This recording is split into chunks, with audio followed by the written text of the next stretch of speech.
আমি জুবিন দায়ে শেষবাৰৰ বাবে নিজৰ হাতেৰে লিখি থৈ যোৱা যিসমূহ তেওঁৰ চিঠি আছিলে সেই চিঠিখন আমি দিবৰ বাবে সকলোকে নিমন্ত্ৰণ জনাইছিলোঁ আৰু যিখন জুবিন দায়ে লিখি যোৱা শেষ পত্ৰ সেইখন খুব সুন্দৰভাৱে সযতনে নিজৰ ঘৰত ফ্ৰেম কৰি যাতে সযতনে তেওঁৰ চিহ্ন হিচাপে ৰাখি থয় তাৰ বাবে অনুৰোধ জনালোঁ।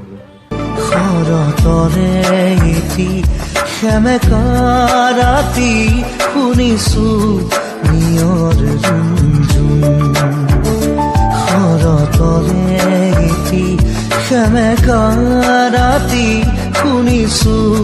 নিয়ৰ ৰুমঝুম লিখিব খুজি থুমকি হেৰ বাৰে বাৰে কবিতা প্ৰেম শৰতৰে এটি সেমেকা